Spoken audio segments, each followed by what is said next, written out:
మనకు వాక్యాన్ని అందించడానికి దైవానుచిత్తముగా ఏర్పరచబడిన బాబీ రత్నాకర్ అన్నయ్య గారు మనకు వాక్యాన్ని అందించడానికి సిద్ధంగా ఉన్నారండి. అన్నయ్య గారు అందరికీ సుపరిచితులే. కొత్త వారి కోసం సభా మర్యాద కోసం చిరు పరిచయం. అన్నయ్య గారిని పరిచయం చేయడం గౌరవంగా భావిస్తా ఉన్నాను. బ్రదర్ బాబీ రత్నాకర్ అన్నయ్య గారు అద్భుతమైన కృపచేత రక్షింపబడిన ఒక పాత్ర. వేదాంత శాస్త్రము మరియు తత్వశాస్త్రం ఏడల వారికి ఆసక్తి. రుచిగల ఫుడ్ మరియు స్నేహితులు అంటే వారికి మక్కువ. ప్రయాణించడము, రచన మరియు కవిత్వం చదువుటయు వారి హాబీలు. షీలా గారు మరియు బాబీ గారులకు అనేక మంది పిల్లలు. వారు ముగ్గురు బిడ్డలతో ఆశీర్వదించబడ్డారు. అందమైన సాగర తీర నగరం విశాఖపట్నం వారి నివాసం. అన్నయ్య గారిని, అన్నయ్య గారి కుటుంబాన్ని దేవుడు దీవించిన విధానాన్ని బట్టి దేవునికి వందనాలండి. వెల్కమ్ టు అన్నయ్య గారు, ప్లీజ్ అండి. థ్యాంక్ యూ స్వరూప్ గారు. అందరికీ గుడ్ మార్నింగ్ అండి. ప్రైజ్ ద లార్డ్ అండి. దేవుని నామములో శుభములు తెలియజేసుకుంటున్నాను. నా వాయిస్ క్లియర్ గా ఉంది? Yes daddy, clear. Thank you Johnson. మరి ఈరోజు ఎహెచ్కేల్ గ్రంథము 36వ అధ్యాయం చదువుకుందాం. మరి గడిచిన కొన్ని వారాలుగా C S Lewis book the 4 loves అనే బుక్ లో ఆల్మోస్ట్ అన్ని చాప్టర్స్ కొద్దిగా కవర్ చేసుకున్నాం. కానీ లాస్ట్ వెరీ ఇంపార్టెంట్ చాప్టర్, అది కన్క్లూజివ్ చాప్టర్ అనమాట. అగాపే ప్రేమ, లేకపోతే చారిటీ అన్నాడు ఆయన సిఎస్ లూయిస్. చారిటీ అన్న ఆ చాప్టర్ చాలా డెన్స్ గా ఉంది. అంటే ప్రతి పారాగ్రాఫ్ లో మన మనసుల్ని ప్రభావితం చేయగలిగిన సత్యాలు అనేకమైన ఉన్నాయి. సో వాటిని మరి ఇంకా కొద్దిగా సిద్ధపడి మీతో షేర్ చేసుకోవాలని అనిపించింది. నాకు సమయం కుదరట్లేదు, ఎందుకంటే మరి ఎవరో అన్నారు థియాలజీ క్వీన్ ఆఫ్ సైన్సెస్ అని. దేవుని గురించిన జ్ఞానము చదవటం లేకపోతే నేర్చుకోవడం అన్ని శాస్త్రాల్లో ఒక రాణిలా. సో అది అంత ఈజీ కాదు కదా. సో ఒకసారి దేవుని వాక్యం ఉంటుంది కదా, కుమారుడా తేనె నీకు దొరికినప్పుడు అది తీసుకో సామెతల్లో ఉంటుంది. ఎందుకంటే అది నీకు మంచిది. అలాగే జ్ఞానము నీ అంతరంగానికి చాలా మంచిది, తేనె లాగుతుంది. తేనె ఒకేసారి తాగేమనుకోండి కడుపుకి మంచిది కాదు, రోజు కొద్ది కొద్దిగా తీసుకుంటా ఉండాలి. సో అందుకని మనము ఇలాంటి, నేను థియాలజీ చదివిన తర్వాత మా గురువు గారు ఒక ఆయన, నేను పిహెచ్డి చేద్దామని రూటులుగే ఉన్నాం 2015. ఆయన నన్ను ఆగమన్నాడు, ఇప్పుడల్లా చేయొద్దు అన్నాడు. నాకు ఆయన మీద చాలా బాధ వేసింది, కష్టం వేసింది. ఇంకెప్పుడు చేస్తాను, అప్పటికే నాకు 40+ లో ఉన్నాను కదా, ఇంకెప్పుడు చేస్తాను. కానీ ఆయన ఎందుకు ఆగమన్నాడో నాకు తర్వాత అర్థం. నేను నేర్చుకున్నది నాకు అరగాలన్నా, ఇంకాలన్నా, నాకు అది ఉపయోగపడాలన్నా, అది నాలో ఒకటైపోవాలన్నా, ఇంకా ముఖ్యంగా నేను నేర్చుకున్నది అసలు ఏది కాదు, అది కేవలం ఒక చిన్న డ్రాప్ లాంటిది, ఒక నీటి బిందువు లాంటిది ఈ మహాసముద్రంలో అన్న మనసు నాకు రావాలంటే నాకు కొంత టైం పట్టింది. సో చాలా మంది నేను చూస్తా ఉన్నాను ఈ మధ్యలో, ఏంటి మనం చదువు, మన జ్ఞానం మనల్ని ఉప్పొంగ చేస్తాం. ఆ ప్రాబ్లం నాకు వచ్చి ఇప్పటికీ ఉంది. అది ఆ ప్రాబ్లం నాకు, జ్ఞానం ఉప్పొంగ చేస్తాం. అది నిత్యము జాగ్రత్త ఉండకపోతే ఉప్పొంగ చేస్తాం. ఎంత ఉప్పొంగ చేస్తుందంటే ఇతరుల నుంచి నేర్చుకునే శక్తి కోల్పోతా ఉంది. దేవుడు అందరికీ అర్థం అవుతాడు. థియాలజీ చదివిన వాళ్ళకే కాదు, అసలు చదవని వాళ్ళకే ఎక్కువ అర్థం అవుతాడు అనిపిస్తుంది దేవుడు. కనుక ఈ ప్రాబ్లమ్స్ అన్ని సాల్వ్ చేయడానికి ఆయన నన్ను ఆగమన్నాడు అనిపించింది మా గురువు గారు. దానివల్ల నేను ఎంతో మేలు పొందాను ఆత్మీయంగా అలా ఆగినందుకు. ఎనీహౌ, ఈ యొక్క సిఎస్ లూయిస్ బుక్ ఆ యొక్క లాస్ట్ చాప్టర్ మిగిలిన ఈ యొక్క స్వభావాలకు సంబంధించిన ప్రేమలు ఏమైపోయినాయో వాటిని ఏ విధంగా మరి ఒక ఈ చారిటీ అనే అసలైన ప్రేమ, దేవుని ప్రేమ, ఆ, అది లేకపోతే మిగిలిన ప్రేమలు ఏ విధంగా ఉనికిలో ఉండలేవు. అలాగే ఆ, దాన్ని భలే వర్ణించాడు. ప్రతి ప్రేమ కూడా మరి స్నేహితుల మధ్య ప్రేమ అవ్వచ్చు, భార్యాభర్తల మధ్య ప్రేమ అవ్వచ్చు, తల్లిదండ్రులకి పిల్లలకి మధ్య ఉండే ప్రేమ అవ్వచ్చు, తల్లి ప్రేమ అవ్వచ్చు. ఈ ప్రేమలు న్యాచురల్ లవ్స్. ఆ వాటికి దేవుని ప్రేమ అనేది ఆ ఒక శరీరధారి అయి అన్న ఒక ఒక స్థితికి రాకపోతే, ఉదాహరణకి స్నేహితుల మధ్య ఉండే ప్రేమ, దేవుని ప్రేమ దాంట్లో శరీరధారి అవ్వకపోతే ఆ ప్రేమ ఉనికిలో ఉండటం కష్టం. అది అన్ని ప్రేమలకు అప్లై అవుతుంది. భలే చక్కగా రాసి ఆ యొక్క చాప్టర్ని కొద్దిగా ఎక్కువ టైం తీసుకొని ప్రిపేర్ అవ్వాలని నేను అలా పోస్ట్పోన్ చేస్తూ వస్తా ఉన్నాను. దేవుడు చెప్పినట్టే రానున్న రోజుల్లో ఎప్పుడైనా ఒకసారి అది కూడా మీతో షేర్ చేసుకుని ఆ బుక్ నేను క్లోజ్ చేస్తాను. మీరు గమనించండి, నాకు తెలిసి ఈ బుక్ ఎవరు కూడా షేర్ చేయండి ఎక్కడ కూడా. హైలీ అకాడమిక్ సర్కిల్స్ లో చాలా ఎక్కువ లీడర్స్ మధ్యలో ఈ బుక్ ధ్యానం చేసిన సందర్భాలను చూశారు. అమెరికాలో సిఎస్ లూయిస్ ఇన్స్టిట్యూట్ అని ఉంటుంది. అలాంటి కేంద్రాల్లో కేవలం ఓన్లీ ప్రపంచ నలుమూలల నుంచి వచ్చే సెలెక్టివ్ లీడర్స్ కి ఎంచుకొని వాళ్ళు రాణిస్తారు ఆ యొక్క కాన్ఫరెన్స్. అలాంటి నాయకులకు మాత్రమే ఇలాంటి బుక్స్ షేర్ చేస్తారు. ఎందుకంటే వాళ్ళకు కొంత రిసీవింగ్ కెపాసిటీ ఉంటుంది.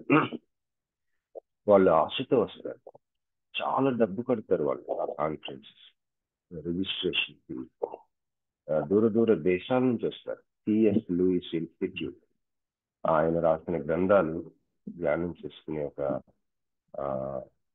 సంస్థ అది. అలాంటి కేంద్రాల్లో ధ్యానం చేయబడే పుస్తకాల్లో ఇదొక పుస్తకం నేను మీకు పంచుకున్నాను.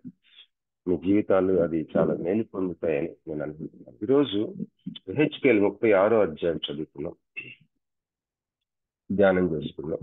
నా క్వైట్ టైంలో నేను హెచ్కేఎల్ చదువుతా ఉన్నాను.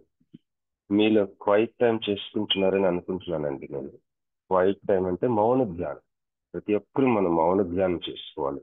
Morning time is the best time. మౌన ధ్యానంలో ఏం చేసుకోవాలంటే ప్రార్థన, బైబిల్ చదువుకోవాలి. ఇది అరగంటకి తక్కువగా ఉండకూడదు, గంటకి మించకూడదని నాయకులు చెప్తారు. అయితే ఈ మౌన ధ్యానంలో దేవుడు నీతో మాట్లాడే సమయం, నీకు వెలుగు కలిగిస్తాను. వాక్యము నా పాదములకు దీపము, నా త్రోవకు వెలుగై ఉన్నది. నీ ఇమీడియట్ స్టెప్స్ కి, నీ లాంగ్ రేంజ్ జర్నీకి రెండింటికి దేవుని వాక్యం వెంటనే నువ్వు చేయవలసిన అడుగులేంటి, అలాగే నీ యొక్క జీవిత ప్రయాణంలో కావలసిన వెలుగు. నీ వాక్యం నా పాదములకు దీపం అంటే నేను వెంటనే ఏం చేయాలి, ఏ నిర్ణయాలు తీసుకోవాలి, నా ముందున్న పరిస్థితుల్లో నేను ఏ నిర్ణయాలు తీసుకోవాలి, ఎలాగ అడుగులేయాలి అంటే నా పాదములకు దీపం, నా త్రోవకు, అసలు నా జీవిత ప్రయాణానికి వెలుగై ఉన్నది. అలాంటి వాక్యాన్ని మనం ధ్యానం చేసుకోవాలి.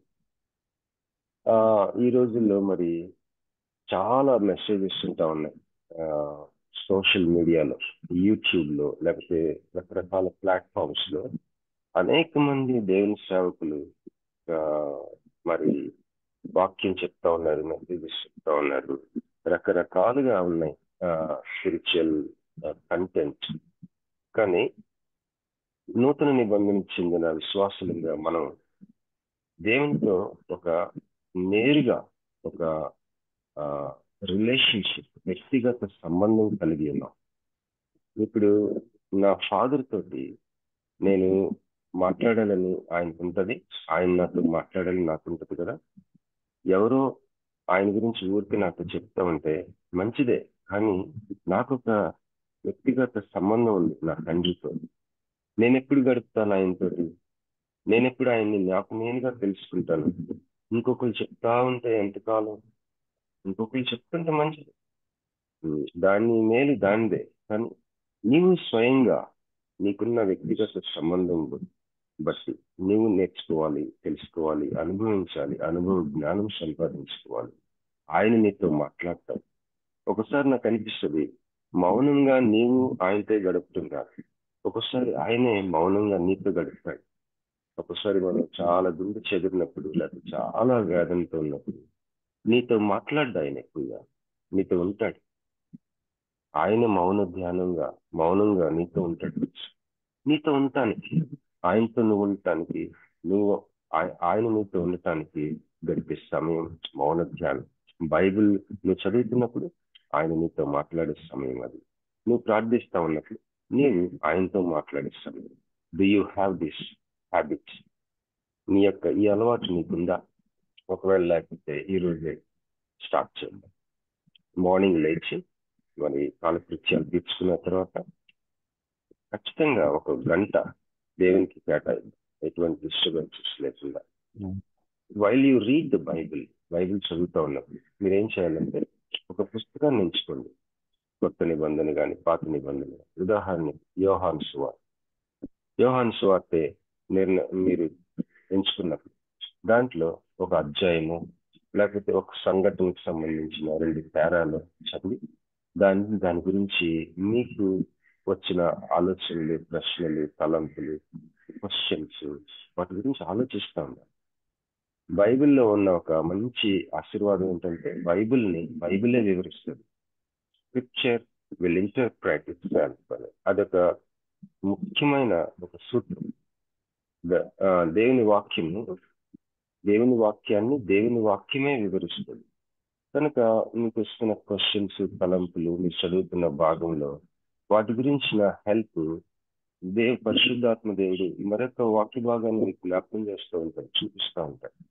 అలాగా ఈ ధ్యానం చేస్తున్నప్పుడు మనకి యథార్థంగా మన జీవితానికి దాన్ని అప్లై చేసుకో, అన్వయించుకో. ఆ యథార్థత చాలా అవసరం. అప్పుడు ఏదో ఏమంటారు, అల్ప సంతోషం కాకుండా నిజమైన క్షమాభివృద్ధి నువ్వు అనుభవిస్తావు వాక్యంలో నుంచి. అసలు వాక్యం చదువుతున్నప్పుడు ఏదో ఒక సమయంలో పరిశుద్ధాత్మ దేవుడు ఇంటర్ఫియర్ అవుతాడు, కలుగు చేసుకుంటాడు.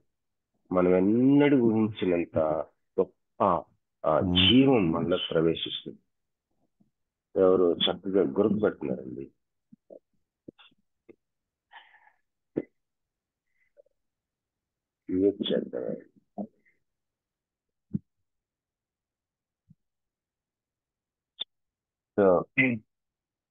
వాక్యం చదువుతా ఉన్నప్పుడు, బైబిల్ చదువుతా ఉన్నప్పుడు దాంట్లో ఆ చదువుతున్న సమయంలో ఒక్కొక్కసారి మన జీవితానికి అసలు మనసంతా కూడా స్నానం చేసినట్టు అనిపిస్తుంది.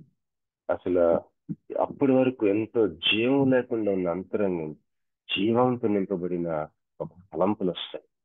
అసలు దేవుని వాక్యానికి ఎంత శక్తి ఉందో మీరు రుచి చూస్తారు, అనుభవిస్తారు. మీలో చాలా మంది ఇప్పటికే ఆ అనుభవంలో ఉన్నారు. కానీ ఇంకా ఎవరైతే ఆ హ్యాబిట్ లేదో వాళ్ళు దయచేసి ఇది అనుభవించాలి. మనం ఇలాగా వాక్యాన్ని రుచి చూసి అనుభవించడానికి పిలువబడ్డాం. నీ చేతిలో ఉన్న బైబిల్, నీ ఫోన్లో ఉన్న బైబిల్ అత్యంత మైటీ మిరాకిల్, చాలా గొప్ప అద్భుతం. దేవునికి స్తోత్రం. మరి కొద్దిగా ఈ మాటలు షేర్ చేసుకున్నాను. కొంతమంది అసలు బైబిల్ చదువు రాక కాదు,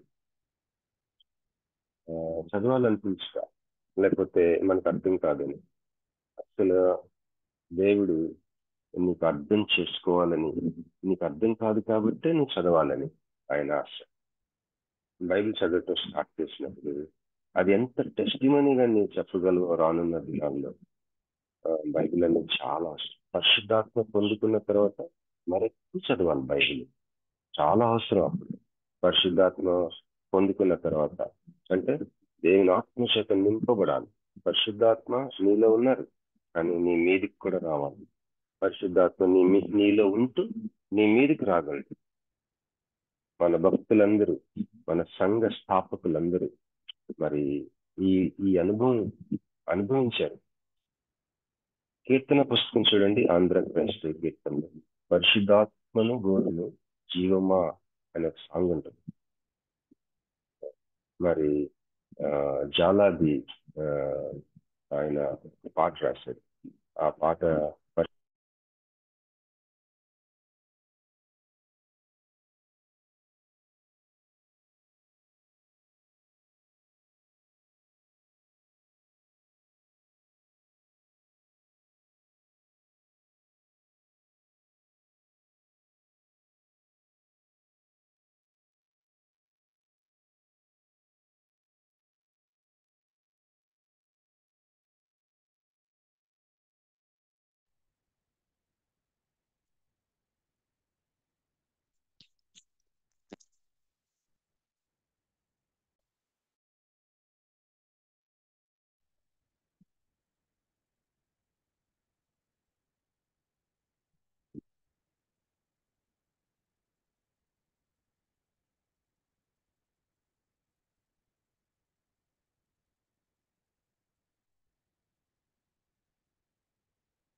ఒక్క నిమిషం అండి, కట్ అయింది. నేను మళ్ళీ కనెక్ట్ అవుతాను, క్షమించండి, ఒక్క నిమిషం.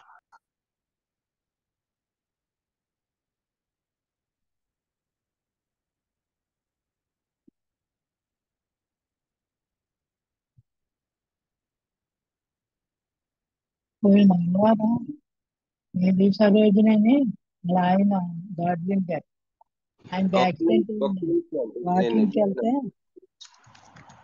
వన్ మినిట్ అండి, ఇప్పుడు మరి సిస్టర్ ఇప్పుడు క్షమించండి, ఇది ఆగిపోయింది ఎందుకో. ఒక్క నిమిషం జాయిన్ అవుతున్నాను. అదే యాక్సిడెంట్ అయింది.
అలా వినిపిస్తుందండి. వినిపిస్తుంది, నా వాయిస్ వినిపిస్తుంది.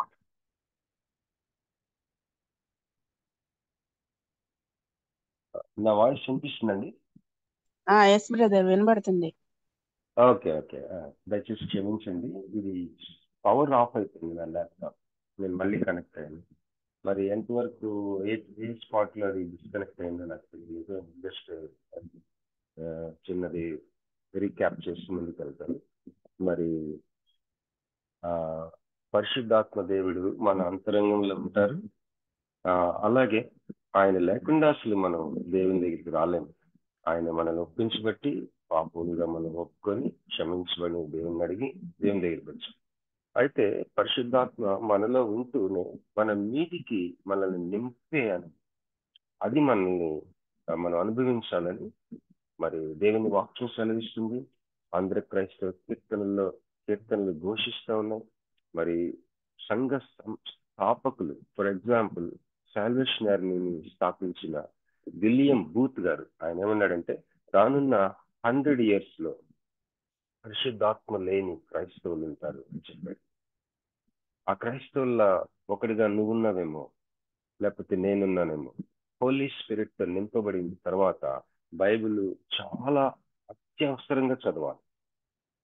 సో బైబిల్ చదవటం, మౌన ధ్యానం గురించి అది ఎంత ముఖ్యమంటే మరి చాలా చాలా ప్రాముఖ్యమైన అంశం మౌన ధ్యానం. నీవు వ్యక్తిగతంగా దేవునితో నీకు ఒక సంబంధం ఉంది, యేసు ప్రభువుతో ఒక పర్సనల్ రిలేషన్షిప్ నీకుంది కనుక నువ్వు ప్రార్థించాలి, అదేవిధంగా నువ్వు సొంతగా నీ కొరకు నువ్వు బైబిల్ చదువుకో. ఉమ్, అలాగే నేను ఎగ్జాంపుల్ చెప్పాను కదా, మన డాడీ గురించి, ఈ లోకంలో మన డాడీ మమ్మీ గురించి ఇతరులు ఎంత ఎంత చెప్పినా మంచిదే. ఆ ఆ అదొక కోణం, మన తల్లిదండ్రుల గురించి మనం తెలుసుకోవడం. కానీ మనం సొంతగా వారిని గురించి తెలుసుకోవడం, మనకు ఒక సంబంధం ఉంది కాబట్టి వ్యక్తిగతంగా, అది చాలా ముఖ్యం. సో అలాంటి వ్యక్తిగత సంబంధంలోనికి ఈ నూతన నిబంధన విశ్వాసులుగా మనం పిలువబడ్డాం. అలాంటి సంబంధంలో మనం ఉన్నాం. యేసుక్రీస్తు ప్రభుత్వంతో కానీ, తండ్రి అయిన దేవునితో కానీ, పరిశుద్ధాత్మతో కానీ. బెన్నీ హిన్ ఆయన ఒకరోజు దాన్ని చెప్పాడు. మార్నింగ్ లేచి గుడ్ మార్నింగ్ హోలీ స్పిరిట్ అని చెప్పాడట ఆయన. అలాంటి రిలేషన్షిప్ ఆయన అభివృద్ధి చేసుకున్నాడు దేవునితోటి. దేవునితో ఒక వ్యక్తిగత relationship. Jesus Christ, I love you lord Jesus అని చెప్పడం వ్యక్తిగతంగా. సో బైబిల్ చదువుకుంటున్నప్పుడు, ఉదాహరణకి యోహాను సువార్త 1వ అధ్యాయం చదువుతా ఉన్నాం అనుకోండి. చదువుతా ఉన్నప్పుడు ఆ చదువుతున్న ఆలోచిస్తున్న క్రమంలో, ఆ ధ్యానం చేస్తున్న ఆ యొక్క సమయంలో, ఏదో ఒక క్షణంలో దేవుడు ఎంత కలుగు చేసుకుంటాడంటే మనసంతా తెప్పరిల్లుతుంది, నూతన జీవంతో నింపబడుతుంది.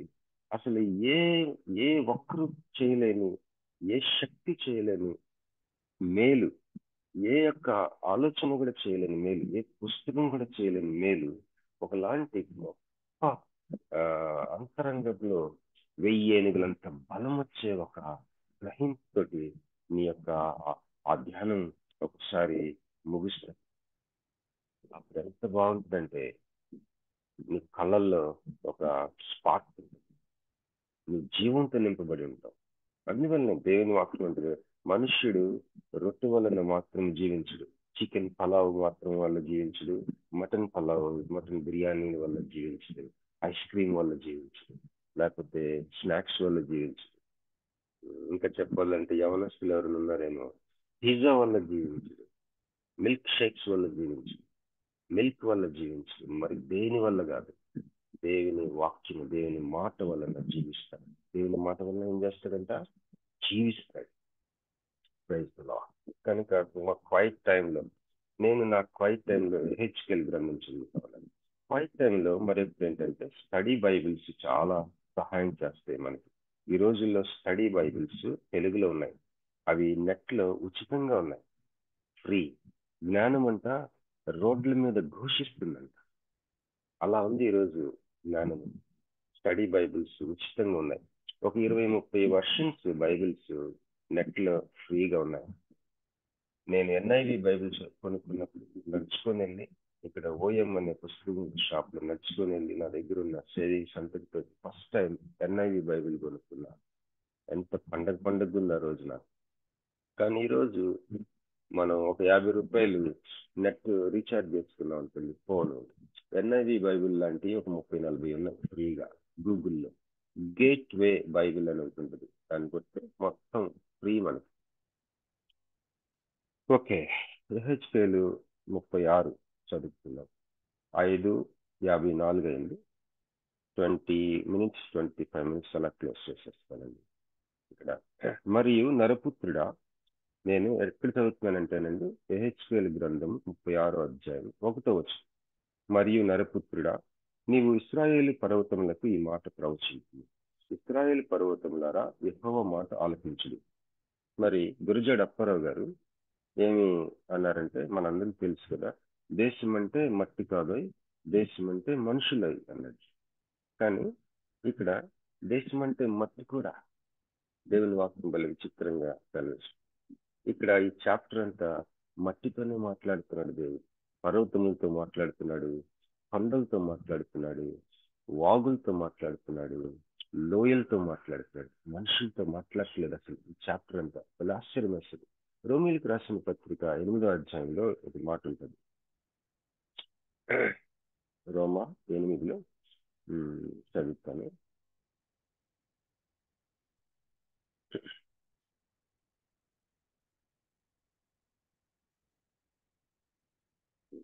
ఒక్క నిమిషం.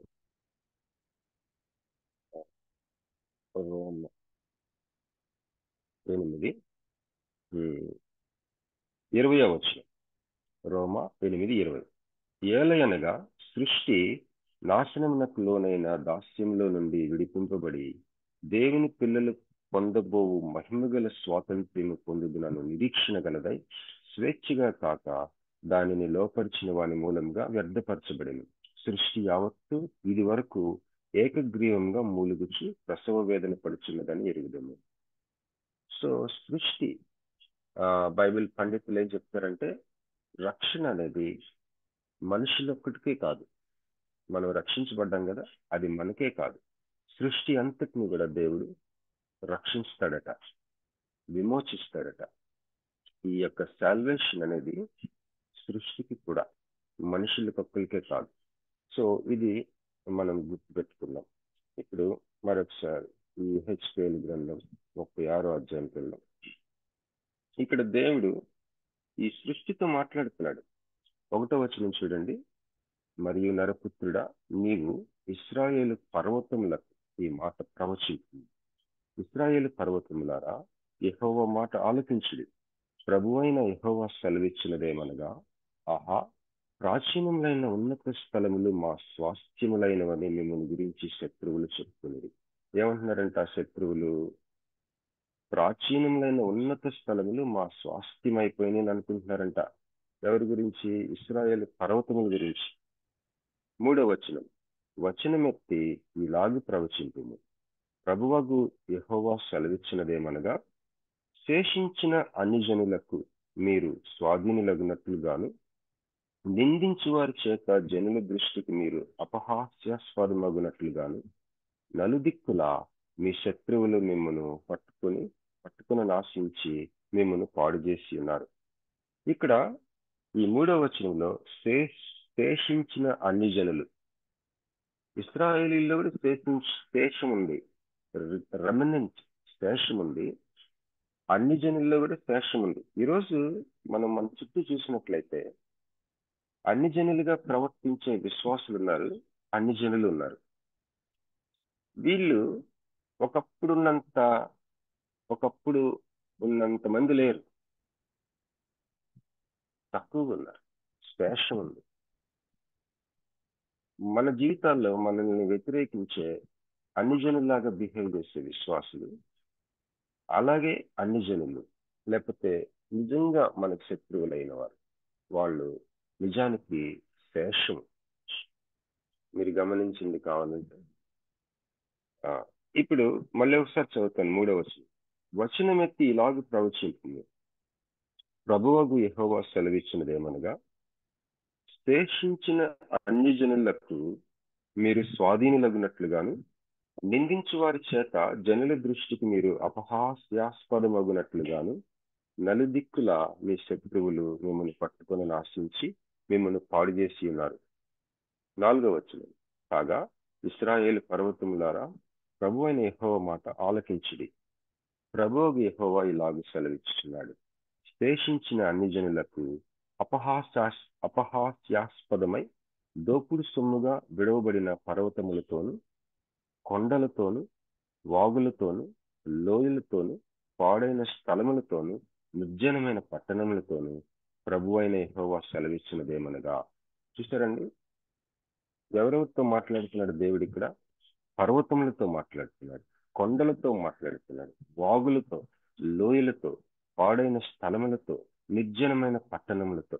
నీ జీవితంలో నీ చుట్టూ ఉన్న పరిస్థితులతో మాట్లాడగలిగిన దేవుడు, నీ చుట్టూ ఉన్న జీవము లేని ఒక సిచ్యుయేషన్స్ ఏదైతే నీకు కనిపిస్తున్నాయో వాటితో మాట్లాడగలిగిన దేవుడు, నీ రిసోర్సెస్ తోటి మాట్లాడగలిగిన దేవుడు, నీ ఆఫీస్తో మాట్లాడగలిగిన దేవుడు, నీ యొక్క బిజినెస్ తో మాట్లాడగలిగిన దేవుడు, నీ జీవితంలో నీ చుట్టూ ఉన్న అనేకమైన అంశాలతో, నీ చుట్టూ ఉన్న పర్వతాలు అనే విషయాలతో మాట్లాడగలిగిన దేవుడు, కొండ అనే విషయాలతో మాట్లాడగలిగిన దేవుడు, లోయ అనే విషయాలతో మాట్లాడగలిగిన దేవుడు, వాగు అనే విషయాలతో మాట్లాడగలిగిన దేవుడు, పాడైపోయిన పట్టణం అనే విషయాలతో మాట్లాడగలిగిన దేవుడు మాట్లాడుతున్నాడు. ఇక్కడ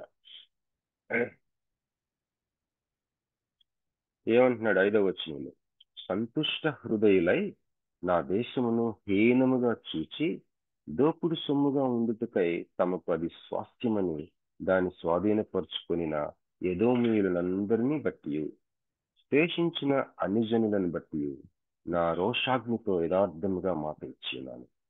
ఇక్కడ ఏమనుకుంటున్నారంట ఈ అన్ని జనులు, లేకపోతే ఎదోమీయులు? వాళ్ళు ఏమనుకుంటున్నారంట? వాళ్ళు ఫస్ట్ ఆఫ్ ఆల్ సంతుష్ట హృదయంతో ఉన్నారంటండి ఈ అన్ని జనులు, లేకపోతే ఎదోమీయులు. మన జీవితాల్లో కూడా మనల్ని ఏ కారణం చేత ఏ ఏ హేతువు లేకుండా ద్వేషించే వాళ్ళు ఉంటారు, అసూయతో ద్వేషించేవారు ఉంటారు. అసలు వారి వాదనలో యథార్థత, సత్యం లేని స్థితిలో ఉండి కూడా గ్రహించకుండా అకారణంగా ద్వేషించి శత్రువులుగా ఉండేవాళ్ళు మన చుట్టూ చాలా మంది ఉంటారు. విశ్వాసుల్లో ఉంటారు. అసలు విశ్వాసుల్లో ఉండే అన్ని జనుల గురించి నేను మీకు చెప్తాను. విశ్వాసుల్లో ఉండే అన్ని జనులు దేవుని వాక్యం నుంచి చూపిస్తాను మీకు. విశ్వాసంలో ఉండే అన్ని జనులు, ఈ అన్ని జనులు ఎట్లా ఉన్నారంటే, ఫస్ట్ ఆఫ్ ఆల్ మన విషయంలో మనల్ని ఎట్లా చూస్తూ ఉంటారంటే, వాళ్ళు హీనముగా చూస్తారంట.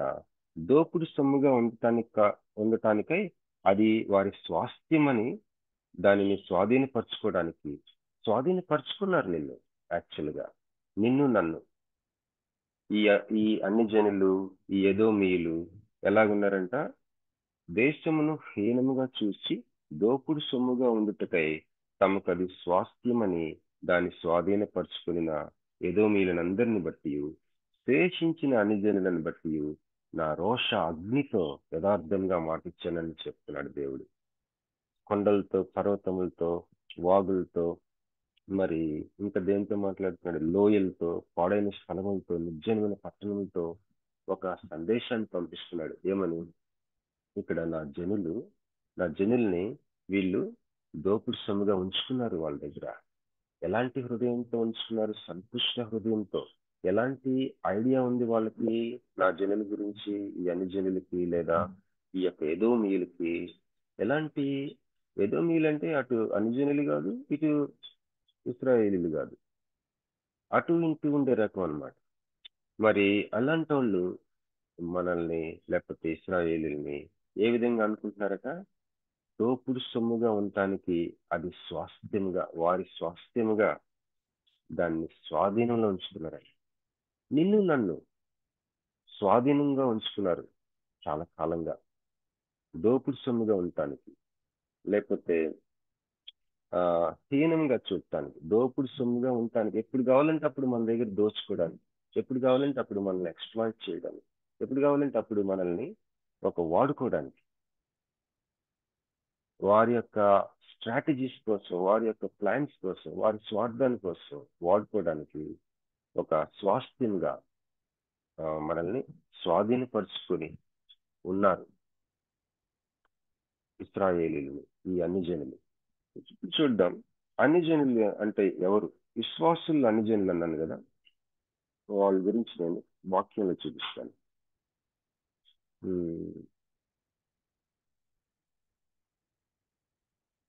గలతీయులకు రాసిన పత్రిక,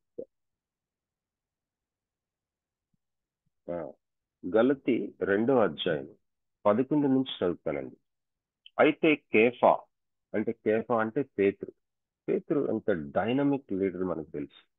వెరీ పవర్ఫుల్ చారిస్మాటిక్ లీడర్, అపోస్తలుడు, మరి ఫౌండింగ్ అపాజిల్, యేసు ప్రభువుతో భుజం రాసుకుని తిరిగినవాడు.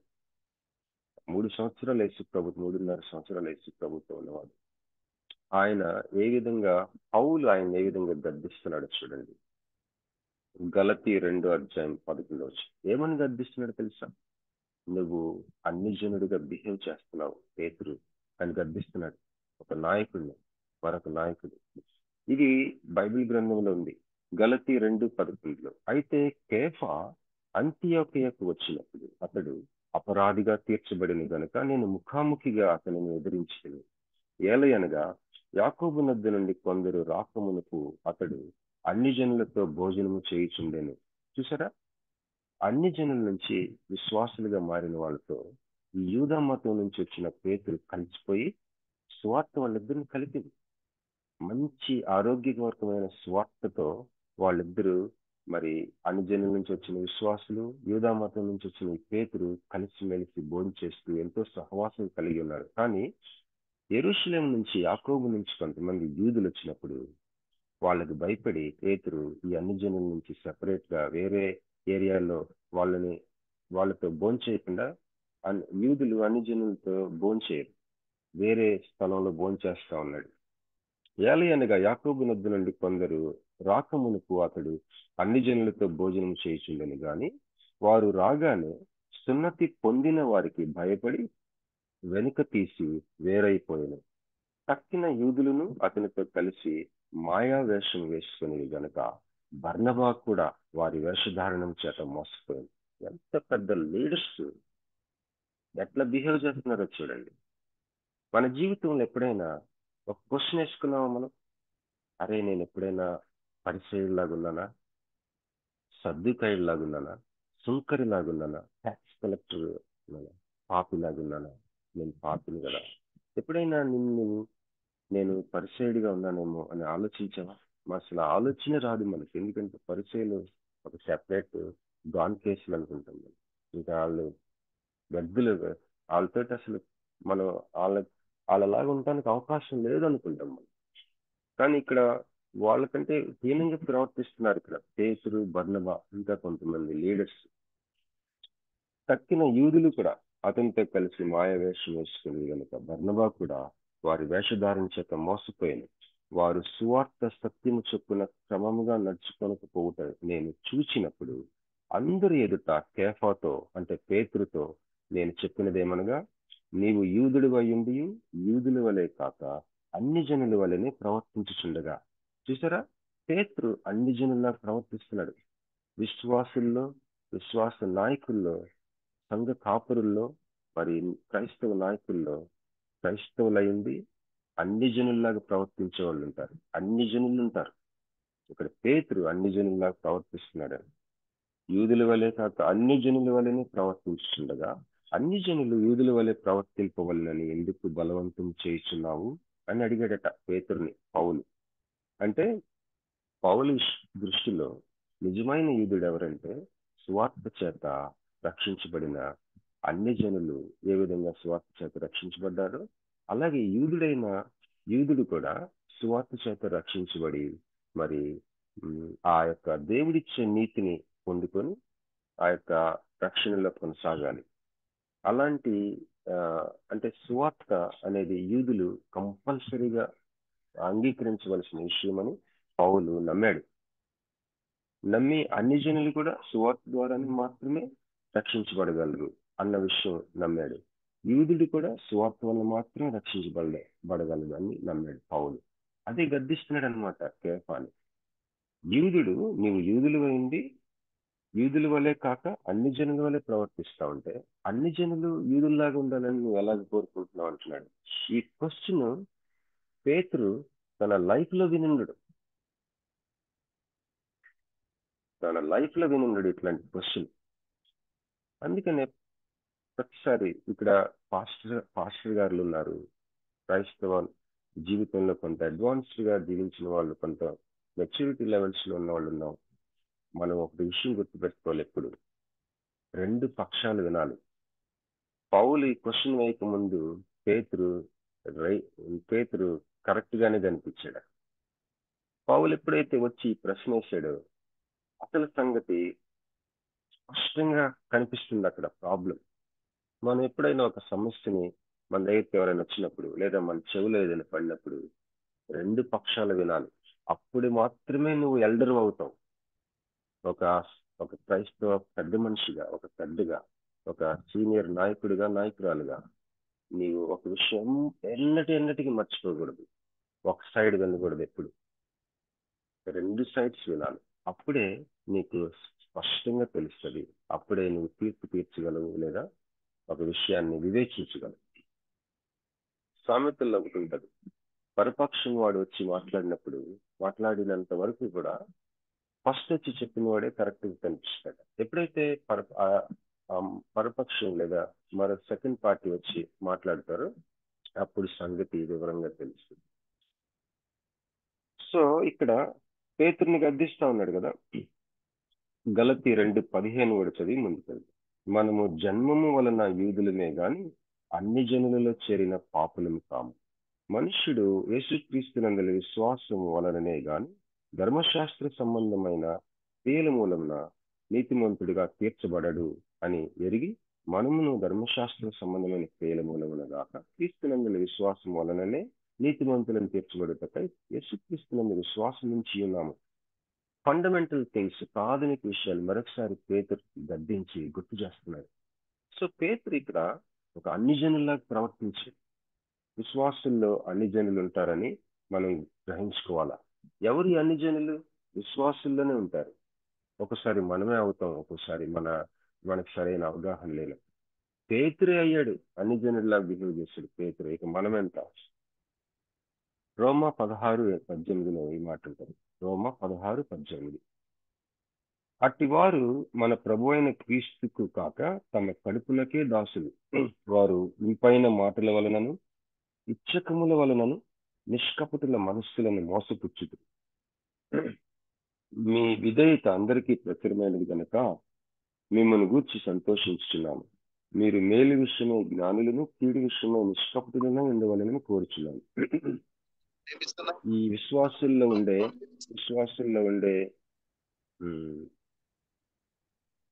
మ్యూట్ చేసుకోండి ప్లీజ్. విశ్వాసుల్లో ఉండే అన్ని జనుల గురించి మాట్లాడుతున్నాను. మళ్ళీ మనం హెచ్కేఎల్ 36కి వెళ్దాం. అన్ని జనులు అంటే మన మైండ్ లో పిక్చర్ ఉంటుంది వారి గురించి. ఎవరైతే అసలు సువార్తకి అంగీకరించారో వారు అన్ని జనులు అనుకుంటారు. కానీ విశ్వాసుల్లోనే అన్ని జనులు ఉంటారు. వారి గురించి నేను చెప్తున్నాను. 1 తిమోతి 6:3 చూడండి. 1 తిమోతి 6:3 నుంచి 6 వచనాలు వరకు చదువుతాను. ఎవడైనను మన ప్రభు అయిన యేసుక్రీస్తు యొక్క హితవాక్యములను అంటే ఆరోగ్యకరమైన వాక్యములను దైవభక్తికి అనుగుణ్యమైన బోధను అంగీకరింపక భిన్నమైన బోధను ఉపదేశించిన ఎడల వాడేమీ ఎరగక తర్కములను గూర్చి వాగ్వాదములను గూర్చి వ్యర్థముగా ప్రయాసపడు గర్వాంధుడగును. వీటి మూలంగా అసూయ, కలహము, దూషణలు, దురనుమానములను, చెడిపోయిన మనస్సు కలిగి సత్యహీనులై దైవభక్తి లాభసాధనం అనుకుని మనుష్యుల వ్యర్థ వివాదములను కలుగుచున్నది. సంతుష్టి సహితమైన దైవభక్తి గొప్ప లాభసాధకమైనది. ఇంకా మత్తయి సువార్త 18వ అధ్యాయం చూద్దామండి. మత్తయి సువార్త 18 మనకి బాగా పరిచయమైన వాక్యం. 15వ వచనం. మత్తయి 18:15 మరియు నీ సహోదరుడు నీ ఎడల తప్పిదము చేసిన ఎడల నీవు పోయి నీవును అతడును ఒంటరిగా నున్నప్పుడు అతనిని గద్దించును. ఎవరండి? సహోదరుడు.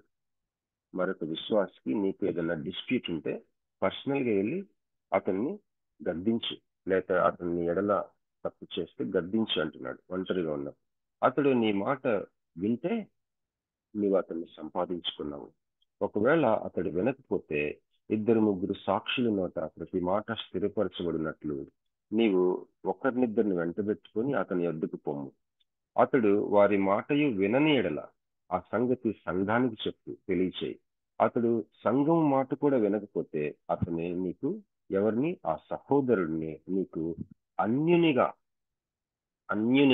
అన్యుడుగా అంతేకాదు సుంకరిగా ఎంచుకో. 17వ వచనం. అతని నీకు అన్యునిగాను సుంకరిగాను ఎంచుకున్నాము. 18వ వచనం. భూమి మీద మీరు వేటిని బంధింతురో అవి పరలోకమందును బంధింపబడింది. భూమి మీద మీరు వేటిని విప్పుదురో అవి పరలోకమందును విప్పబడినని మీతో నిశ్చయంగా చెప్పుచున్నాను. మరియు మీలో ఇద్దరు తాము వేడుకొని దేనిని గూర్చి ఆయనను భూమి మీద ఏకీభవించినట్లా అది పరలోకమందును నా తండ్రి వలన వారికి దొరుకునని మీతో చెప్పుచున్నాను. ఏలయనగా 2-3 నా నామమును ఎక్కడ కూడి ఉందిరో అక్కడ నేను వారి మధ్యలో ఉందినని చెప్పాను. ఈ వాక్యం మనం ఎవరైనా మీటింగ్ పెట్టినప్పుడు తక్కువ మంది జనం వచ్చారనుకోండి, అప్పుడు ఈ వాక్యం చెప్తాం. ఏంటి? ఎక్కడైతే 2-3 నా నామం కూడి ఉంటారో అక్కడ నేను వారి మధ్య ఉంటాను. అసలు దానికి దీనికి సంబంధం లేదండి. ఇక్కడ ఈ సందర్భంలో ఇద్దరు ముగ్గురు ఎవరంటే సాక్షులు. ఈ సహోదరుడికి నీకు ఉన్న ఆ యొక్క ఆ, ఏదైనా వ్యాజ్యం విషయంలో ఇద్దరు ముగ్గురు తీసుకెళ్ళి చెప్పమంటున్నాడు కదా, వాళ్ళు సాక్షులు అనమాట. ఎక్కడైతే ఇద్దరు ముగ్గురు అక్కడ ఉంటారో అక్కడ నేను వారి మధ్య ఉంటానన్నాడు. వాళ్ళు తీసుకున్న డెసిషన్ దేవుడు ఎస్ ఆమేన్ అంటాడు దేవుడు. ఇదనమాట సందర్భం, నేపథ్యం. అంతేగాని మనం మీటింగ్ పెట్టినప్పుడు చాలా తక్కువ మంది వస్తే మనం ఏం చేస్తాం, ఈ వాక్యాన్ని వాడతాం. ఎక్కడైతే ఇద్దరు ముగ్గురు ఉన్నారో దేవుడు ఉంటాడు అన్నాడు కదా. అసలు ఇద్దరు ముగ్గురు కాదు, ఒక్కళ్ళున్నా ఉంటానని చెప్పాడు దేవుడు. ఇదిగో సదాకాలం నేను మీకు తోడై ఉన్నాను అన్నాడు. కనుక ఈ వాక్యాన్ని కరెక్ట్ కాంటెక్స్ట్ లో మనం తీసుకోవాలి. Anyhow will go back to HKL 36 అధ్యాయానికి వెళ్దాం. అన్ని జనులు ఎవరు? అన్ని జనులు విశ్వాసుల్లోనే ఉంటారు. ఎలాంటి విశ్వాసుల్లో, ఎలాంటి నాయకులు అన్ని జనులుగా ప్రవర్తించే నాయకులు ఉన్నారు మనం చూస్తా ఉన్నాం. నీ చుట్టూ ఉన్న విశ్వాసుల్లో, నీ సంఘంలో ఉన్న విశ్వాసుల్లో, క్రైస్తవ నాయకుల్లో అన్ని జనుల్లాగా ప్రవర్తించే వాళ్ళు ఉంటారు. సో ఇప్పుడు మళ్ళీ మనం హెచ్కేఎల్ 36 అధ్యాయం 5వ వచనం చూద్దాం.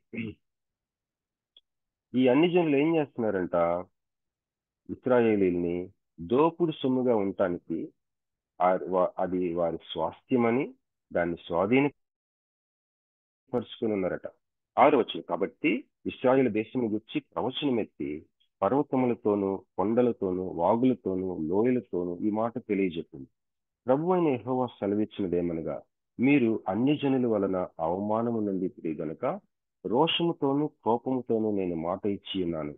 ప్రభువైన యెహోవా సెలవిచ్చినదేమనగా, మీ చుట్టూనున్న అన్ని జనులు అవమానము నొందుదురు అని నేను ప్రమాణం చేయుచున్నాను. మీ చుట్టూ ఉన్న అన్ని జనులు అవమానం నొందుదురని నేను ప్రమాణం చేయుచున్నాను. ఇలాంటి అన్ని జనులు అవమానం నొందుతారని ప్రమాణం చేస్తున్నాడు దేవుడు. 8వ వచనం, ఇశ్రాయేలు పర్వతములారా, ఇక కొంతకాలం నాకు ఇశ్రాయేలీలకు నా జనులు వచ్చెదరు. మీరు చిగురు పెట్టి వారి కొరకు మీ ఫలములు ఫలించుదురు. నేను మీ పక్షమునున్నాను. ఎవరి పక్షమునున్నారట? పర్వతముల పక్షమునున్నారట దేవుడు. ఇంకా కొంతకాలం నాకు ఇశ్రాయేలీలకు నా జనులు వస్తారు, మీ మీదకి మిమ్మల్ని ఆక్రమించుకుంటారు. మీరు చిగురు పెట్టి వారి కొరకు మీ ఫలములు ఫలించుదురు. దేవునికి స్తోత్రం కలుగుగా. కొన్ని వాక్యాలు చదువుకుందాం, రెఫరెన్సెస్. ఇక్కడ మనం గమనించినట్లయితే God is doing many operations amongst the believers at a time. ఒకేసారి నీ చుట్టూ ఉన్న ప్రజల్ని చూడు. గొర్రెకి మధ్య, గొర్రెకి పొట్టేలుకి మధ్య, గొర్రెకి మేకకి మధ్య, గొర్రెకి కాపరికి మధ్య దేవుడు తీర్పు తీస్తున్నాడని మనం హెచ్కేఎల్ 34వ అధ్యాయం చూస్తాం. నీకు నీ తోటి విశ్వాసకి, నీకు నీ విశ్వాసుల్లో నీకు ఇబ్బంది కలిగజేసే వాళ్ళకి, నీకు నీ తోటి విశ్వాసకి మధ్య, నీకంటే బలమైన విశ్వాసులకి మధ్య, నీకంటే బలమైన విశ్వాసులు నిన్ను ఏ విధంగా దోచుకున్నారో వారికి మధ్య, వాళ్ళ కుటుంబ సభ్యులు అవ్వచ్చు, బంధువులు అవ్వచ్చు, చర్చ్ మెంబర్స్ అవ్వచ్చు, దేవుడు ప్రత్యేకమైన ఒక ఆపరేషన్స్ చేస్తా ఉన్నాడు ఈ నేటి దినాల్లో. It is time that is judging people. మీరు కావాలంటే కళ్ళు తెరిచి చూడండి. ఇక్కడ మరి 1 కొరింథీ 12వ అధ్యాయం 6వ వచనంలో మాట ఉంటుంది. And there are diversities of operations but it is the same God which worketh all in all. నానా విధములైన కార్యములు కలవు గాని అందరిలోనూ అన్నిటినీ జరిగించే దేవుడు ఒక్కడే. కార్యములు, దానికి ఇంగ్లీష్ లో ఆపరేషన్స్ అన్నాడు. దేవుడు నీ జీవితంలో, లేకపోతే నీకున్న ఇతర విశ్వాసులతోటి, లేకపోతే కుటుంబ సభ్యులతోటి, బంధువర్గాలతోటి నీకున్న ఆ యొక్క రిలేషన్షిప్స్ విషయంలో దేవుడు ఆపరేషన్స్ చేస్తా ఉన్నాడు. ఆయన కార్యములు చేస్తా ఉన్నాడు. అవేంటో మనం వివేచించవలసిన సమయం ఆసన్నమైంది. ఆ కార్యములు చేస్తూ ఉన్నాడు. చాలా కార్యాలు ఒకేసారి చేస్తుంటాడు దేవుడు. మరి ఇందాక ప్రార్థన చేస్తూ ఎవరో మన చేతిలో 2 ఫోన్స్ ఉన్నాయి అనుకోండి, రెండిట్లో జూమ్ ఆన్ చేసుకొని ఆ 2 ఒకేసారి వింటే మనకు కష్టమైపోతాం. రెండిట్లో పార్టిసిపేట్ చేయడమే కష్టం అవుతుంది. కానీ దేవుడు ప్రపంచం యావత్తు కొన్ని కోటాను మంది చేసే ప్రార్థనలు ఒకేసారి వినగలడు అని డాక్టర్ విజయ్ కుమార్ గారు అనుకుంటా ఈ మాట దేవుని స్తుతించి దేవుని ప్రార్థన చేస్తా ఉన్నారు మార్నింగ్ విజ్ఞాపన సమయంలో. కనుక దేవుడు he can do, he's doing many operations at a time in the lives of the believers, among the believers. Okay. Hosea గ్రంథం 2వ అధ్యాయం 21 నుంచి 23వ వచనం వరకు చదువుతానండి. హోషియా ఇక్కడ ఒక సృష్టి మనవిని దేవుడు ఏ విధంగా ఆలోచిస్తున్నాడు, సృష్టి కమ్యూనికేషన్ విషయంలో సృష్టితో ఏ విధంగా మాట్లాడుతున్నాడు, వాళ్ళు ఆశ్చర్యం. గురుజాడ అప్పారావు అన్నాడు కదా, దేశం అంటే మట్టి కాదోయ్, దేశం అంటే మనుషులు అని, కానీ దేశం అంటే మట్టి కూడా నోయ్ అని చెప్తుంది హెచ్కేఎల్ 36వ అధ్యాయం. ఇక్కడ చూడండి, హోషియా 2వ అధ్యాయం 21వ వచనం. ఆ దినమున నేను మనవి ఆలకింపు, ఆకాశపు మనవి నేను ఆలకింపగా అది భూమి యొక్క మనవి ఆలకించు. భూమి ధాన్య ద్రాక్షారస తైలముల మనవి ఆలకింపగా అవి ఇజ్రాయేలు అంటే దేవుడు విత్తినవాడు చేయు మనవి ఆలకించు. నేను దానిని భూమి యందు నా కొరకై విత్తుదును, జాలి నొందని దాని యందు నేను జాలి చేసుకుందును. నా జనము కాని వారితో మీరే నా జనమని నేను చెప్పగా వారు నీవే మా దేవుడు అని అందరు. ఇదే యెహోవా వాక్కు. ఇక్కడ ఇజ్రాయేలు, జజ్రీల్ అని ఉంది ఇంగ్లీష్ లో. ఇజ్రాయేలు అంటే అర్థం దేవుడు విత్తినవాడు. దేవుడు విత్తినవాడు యాక్చువల్ గా మనవి చేస్తుంటే ఎవరికి మనవి చేస్తున్నాడంట? ధాన్య ద్రాక్షారస తైలములకి మనవి చేస్తున్నాడంట. ధాన్య ద్రాక్షారస తైలాల కోసం మనవి చేస్తుంటే అవి ధాన్య ద్రాక్షారస తైలములు ఎవరికి మనవి చేస్తున్నాయి అంట? భూమికి మనవి చేస్తుంది. ఈ భూమి ఎవరికి మనవి చేస్తుంది? మళ్ళీ ఆకాశానికి మనవి చేస్తుంది. ఈ ఆకాశం ఎవరికి మనవి చేస్తుంది? దేవుడికి మనవి చేస్తుంది. చూసారా చైన్? ఎవరినైతే దేవుడు విత్తాడో ఆ వ్యక్తి ఎవరికి మనవి చేస్తున్నాడు? ఇంగ్లీష్ లో ఉంది, మనవి అని ఉంది తెలుగులో. మనవి అన్న మాట చూస్తున్నాం. ఈ ఇజ్రాయేలు అంటే దేవుడి విత్తిన ఎవరు ఓకే, ఈ దేవుడు విత్తిన, ఉదాహరణకి మనల్ని పెట్టుకుందాం. అక్కడ దేవుడు విత్తాడు నిన్ను ఒక చోట, విత్తబోతున్నాడు. నిజానికి పర్వతముల మీద, కొండల మీద, లోయల్లో, మరి పాడైపోయిన స్థలాల్లో, వాగుల్లో, ఆ యొక్క పరిస్థితుల్లో దేవుడు నిన్ను విత్తబోతున్నాడు. ఒక విత్తనాన్ని విత్తినట్టుగా విత్తబోతున్నాడు. అది స్టార్ట్ చేశాడు, లేకపోతే స్టార్ట్ చేయబోతున్నాడు నీ జీవితంలో. ఆ యొక్క నీవు, లేకపోతే ఈ ఇజ్రాయేలు దేవుడు విత్తినవాడు ఏం చేస్తున్నాడంట? ధాన్యం ద్రాక్షారసం తైలాల కోసం వాటికి మనవి చేస్తాడంట. వాటిని మనవి చేస్తాడంట. ఓ ధాన్యమా, ఓ ద్రాక్షరసమా, ఓ తైలమా అని మనవి చేస్తాడంట. ఈ ధాన్యము ద్రాక్షరసం తైలము ఏం చేస్తున్నాయి? భూమిని మనవి చేస్తున్నాయి. ఓ భూమి అని భూమితో మాట్లాడి మనవి చేసుకుంటుంది. ఈ భూమి ఏం చేస్తుందంట? భూమి ఏం చేస్తుంది? ఆకాశాన్ని చూసి ఓ ఆకాశమా నా మీద వర్షం పడు అని మనవి చేస్తుందంట. ఈ ఆకాశం ఏం చేస్తుంది? ఓ దేవుడా నేను వర్షం పడేటట్టుగా నన్ను చెయ్యని మనం చేస్తాం. సో దేవుడు మరి చేసే కార్యములు ఎంత అద్భుతం. మనతో మాట్లాడుతున్నాడు అనుకుంటున్నాం మనం, కానీ పరిస్థితులతో మాట్లాడగలిగిన దేవుడు. నీకు జీతాలు ఇచ్చే వ్యవస్థతో మాట్లాడగలిగిన దేవుడు. ప్రతి పరిస్థితితో మాట్లాడగలిగింది. ఏ ఆర్థిక వనరులు అయితే నీకు రావాలో ఆర్థిక వనరులు వచ్చే ఆ యొక్క సంస్థలతోటి, ఆ పరిస్థితులతోటి మాట్లాడగలిగిన దేవుడు. నాకేదన్నా పని అయ్యా, నాకు కార్లొద్దు, జీప్లొద్దు, మోటార్ బైక్లొద్దు, లేకపోతే ఇల్లులొద్దు, ఏసీలొద్దు, వాహనాలొద్దు, నాకు పని అయ్యా అని ఒకవేళ నువ్వు మనవి చేస్తున్నావేమో, ఆ పనితో మాట్లాడగలిగిన దేవుడు ఆ యొక్క పనితో మాట్లాడి, ఓ పని, ఓ వ్యాపారమా, ఓ సంస్థ, ఓ ఉద్యోగమా, నువ్వు నా జనులు వచ్చి, నా బిడ్డ వచ్చి, నా కూతురు వచ్చి, నా కొడుకు వచ్చి నిన్ను ఆక్రమించుకుంటాడు కనుక వారి కొరకు చిగురించి ఫలించమని ఆ ఉద్యోగంతో, ఆ పనితోటి, ఆ వ్యాపారంతో మాట్లాడే దేవుడు మన దేవుడు. హల్లెలూయా. మరి యెహెజ్కేలు 17వ అధ్యాయం 22వ వచనం చదువుకున్నాం. మరియు ప్రభు అయిన యెహోవా ఈ మాట సెలవిస్తున్నాడు, ఎత్తైన దేవదారు వృక్షపు పై కొమ్మ ఒకటి నేను తీసి దాన్ని నాటుదును. ఈ కొమ్మ నువ్వే, వినుచున్న నువ్వే. ఎలాంటి కొమ్మ అంటా నువ్వు? ఎత్తైన దేవదారు వృక్షపు పై కొమ్మ. అది నేను తీసి ఎక్కడో నాటబోతున్నాడు దేవుడు. కాదు, పైగానున్న దాని శాఖలలో లేత దాన్ని పెంచి అత్యున్నత పర్వతం మీద దాన్ని నాటుదు. పైగానున్న శాఖల్లో లేత దాన్ని, అది నువ్వే. ఏ వయసు అయినా సరే అది నువ్వే. అది తుంచి అత్యున్నత పర్వతం మీద దాన్ని నాటుదు.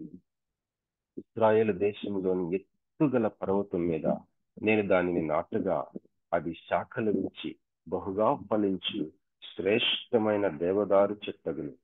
సకల జాతుల పక్షులను దానిలో గూళ్ళు కట్టుకును. హల్లెలూయా. ఆమోసు 9వ అధ్యాయం 13 నుంచి 15వ వచనం వరకు చదివి క్లోజ్ చేసుకుందాం. 6:26 అయింది కదా. ఆమోసు 9:13. రాబో దినములలో కోయువారు దున్నువారు వెంటనే వస్తురు, విత్తనము చల్లువారు వెంటనే ద్రాక్ష పండ్లు త్రొక్కువారు వస్తురు. పర్వతముల నుండి మధురమైన ద్రాక్షారసం స్రవించును, కొండలన్నీ రసదారులగును. ఇదే యెహోవా వాక్కు. మరి 2008లో మేము ఇప్పుడు ఉంటున్న సెరాఫిమ్స్ 3rd ఫ్లోర్ కన్స్ట్రక్షన్ అయింది. ఆ 2nd ఫ్లోర్ వరకు కట్టారు. ఆ అపార్ట్మెంట్స్ 2 అంతస్తుల వరకు కట్టేశారు. Ground floor, 1st floor, 2nd floor. ఆ 2nd ఫ్లోర్ పైన ఓపెన్ టెర్రస్, అది ఓపెన్ మేడ. ఇంకా ఈ పైన ఇంకేం కట్టడానికి ఇంకా ఏం అవకాశం, అంటే ఇంకా కట్టడానికి ఇంకా ఎందుకు లేని ఆ పైకి ఉండే ఆ పిల్లర్స్, ఐరన్ రాడ్స్ కొద్దిగా ఎప్పుడైనా మనం మేడ మీద ఇంకా టెర్రస్ మీద కొద్దిగా ఒక 3 అడుగులు అంత ఎత్తు కట్టేసి దాన్ని సిమెంట్ తోటి మూసేసి స్తంభాల్లాగా ఆ పిల్లర్స్ అన్ని కొంత పైకి లేపి వదిలేస్తాం. తర్వాత ఎప్పుడైనా కట్టుకోవడానికి ఉపయోగపడతాయని. కానీ సెరాఫిమ్స్ లో 2nd ఫ్లోర్ లో ఏం చేశారంటే, ఇక కట్టడానికి ఇక మనం ఎప్పుడు కడతామంటే కట్టకపోవచ్చు అని చెప్పేసి స్లాబ్ లో కలిపేసారు. పైనకి ఏమి ఉండవు, ఓపెన్ గా మెయిన్ టెర్రస్ లాగా ఉంటుంది అనమాట. స్తంభాలు ఏమి ఉండవు, కనిపించవు బయట. స్లాబ్ లో కట్టేశారు. కానీ గీతక్క అది కన్స్ట్రక్షన్ చేయాలనుకున్నప్పుడు, నేను ప్రార్థన చేసినప్పుడు నాకు వ్యక్తిగతంగా ఈ వాక్యం వచ్చింది. ఏమని వచ్చింది? పర్వతముల నుండి మధురమైన ద్రాక్షరసం స్రవించును, కొండలన్నీ రసదారులకు. కొండల్లాంటి ఆ స్లాబ్ ని కొట్టి దాన్ని ఓపెన్ చేసి ఆ స్లాబ్ నుంచి ఆ రాడ్స్ ని బయటకు తీసి మళ్ళీ పిల్లర్స్ కట్టి 3వ అంతస్తు అంతా వేశారు. దాదాపు 4,000 పైచిలుకు SFT స్క్వేర్ ఫీట్. అదంతా కూడా ఆ పిల్లర్ స్లాబ్ నుంచి తీసి ఆ స్లాబ్ ని కొడుతుంటే బిల్డింగ్ అంతా అదిరిపోయేది, కొండని కొడుతున్నట్టుండేది. కొండలన్నీ రసదారులగును, ఇదే యెహోవా వాక్కు. మరియు శ్రమనందుచున్న నా జనులకు ఇశ్రాయేలీయులను నేను చెరలో నుండి రప్పించును. పాడైన పట్టణములను మరలా కట్టుకుని వారు కాపురముందురు. ద్రాక్ష తోటలు నాటి వాటి రసములు తాగురు, వనములు వేసి వాటి పండ్లను తిందురు. వారి దేశమందు నేను వారిని నాటుదును. నేను వారికి ఇచ్చిన దేశముల నుండి వారు ఇక పెరికివేయబడరని నీ దేవుడనే యెహోవా సెలవిస్తున్నాడు.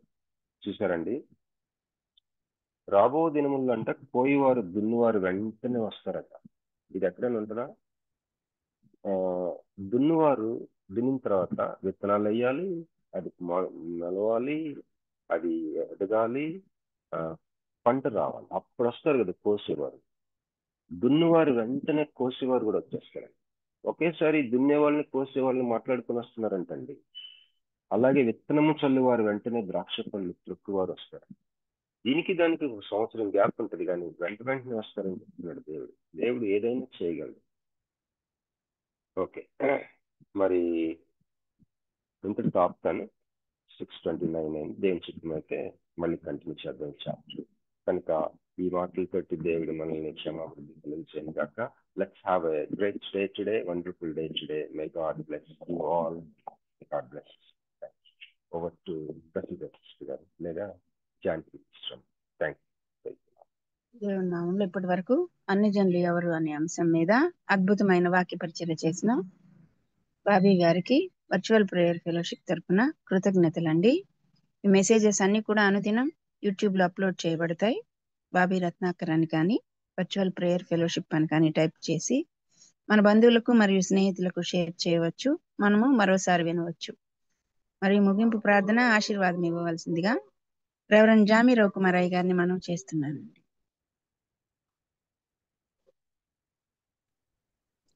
ప్రార్థన చేసుకుందామండి. పరిశుద్ధమైన తండ్రి, నీ బంగారు పదాలు కొందరం ప్రభా, ఉదయకాల సమయంలో ప్రభు నీ దాసుని మరుగుపరిచి తండ్రి మీరు మాతో మాట్లాడిన విధానం బట్టి ప్రార్థన చేస్తున్నాం ప్రభా.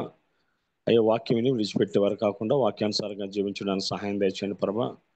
నీ వాక్యం అర్థం అన్నాం ప్రభా. తండ్రి మిర్రలో చూసి ప్రభా తండ్రి లోపాలను సవరించుకొని ముందు సాగే భాగ్యం దయచేయండి ప్రభా. తండ్రి మీ ప్రతి ప్రభా మాకు సహాయం దయచేయమని ప్రార్థన చేస్తున్నాను తండ్రి. నీ దాసు చెప్పినట్టుగా ప్రభా గంట తక్కువ కాకుండా గంట ఎక్కువ కాకుండా చేయగలిగే భాగ్యం దయచేయమని ప్రార్థన చేస్తున్నాను తండ్రి. నీ దాసుని ప్రభావ మరుగుపరుస్తున్న అనేక ఆత్మీయ సత్యాలను ప్రభావ మాతో పంచుకుంటున్న దాన్ని బట్టి వందనాలు. అవి మాకు ఆత్మీయ జీవితానికి ప్రభావ దీవెనకరంగా ప్రోత్సాహకరంగా ఉంటున్న నీకు వందనాలు. జీవితపడిన వాక్యం తండ్రి అయ్యా ప్రభావ ఫలింపజేసి నువ్వే నాడు కట్టమని సహాయం చేయమని వాక్యానుసారంగా జీవించగల భాగ్యం దయచేయమని ప్రభావ ఈరోజు వాక్యం పంచుకునే దాసులను జ్ఞాపకం చేసుకోండి. అదేవిధంగా విధంగా తండ్రి ప్రతిరోజు మేము కలుసుకోవడానికి అదేవిధంగా ప్రభుని ధ్యానించడానికి ఇచ్చిన శాస్త్రమైన ప్లాట్ఫామ్ బట్టి వందనాలు చెల్లించుకుంటూ నేను సహకరిస్తున్న ప్రభా దేవతను ప్రభా అయ్యా స్వరూప్ గారిని, జాన్సన్ గారిని, ఝాన్సీ గారిని, ప్రదీప్ సిస్టర్ గారిని, అదేవిధంగా ప్రభా ప్రశ్న జ్ఞాపకం చేసుకోండి ప్రభా. కోటి వారిని జ్ఞాపకం చేసుకుంటే అదేవిధంగా ప్రభా మాకంటే ముందు నుంచి ప్రార్థన చేసి తల్లులు మాకు ఇచ్చాం, ఆరాధించగలిగే బిడ్డలను ఇచ్చాం ప్రభా. ప్రార్థన చేస్తున్నాను తండ్రి. మా వ్యక్తిగత జీవితాల్లో ప్రభా ఉన్న లోపాలు సవరించుకుంటూ ముందు సాగే భాగ్యం తెచ్చామని ప్రత్యేకంగా పరిశుద్ధ ఆదివారంలో ప్రభా మందిరాన్ని సిద్ధపరచుండగా ప్రభా వాక్యం చెప్పే బిడ్డలతో మీరు ఉండవలసిన సిద్ధపరచండి, ఎక్కువ చేయండి ప్రభా. వినవలసిన బిడ్డలను ప్రభా విత్తనాలు వేయడానికి సిద్ధంగా ఉన్న పొలంలో తయారు చేయమని మరొకసారి ప్రభా రాబర్ట్ జేమ్స్ అయ్య గారిని అదేవిధంగా ఆశీర్వాదం జ్ఞాపకం చేసుకుంటున్నాం ప్రభా. నీ దాస్తులను స్వస్థపరచండి. ఎవరైతే ఆర్థిక ఇబ్బందుల్లో ఉన్నారో, ఎవరైతే కుటుంబ సమస్యల్లో ఉన్నారో ప్రభు దీవించండి ప్రభా. జీవనోపాధికి మేము చేస్తున్న ప్రతి వృత్తిని ప్రభ దీవించండి. మా బిడ్డలను ఆశీర్వదించండి ప్రభ. మా బిడ్డలను కుడుకు కానీ అడుగుని తొలకుండా అందరినీ కాంచి కాపాడమని నిజం చేయవలసిన ప్రతి పని సుఖమైన మార్గాన్ని చూపించి మీరే సకల మహిమగంత ప్రభావం పొందుకోమని సహాయం చేయమని ఈ చిన్న ప్రార్థన మా ప్రభుని ప్రియకుమారుడైన యేసుక్రీస్తు దివ్యనామమున అడిగేడుకుంటున్నాం పరమ తండ్రి, ఆమేన్. పరలోకమందున మా తండ్రి రాజ్యం వచ్చును గాక, మీ చిత్తం పరలోకమున భూమి మీద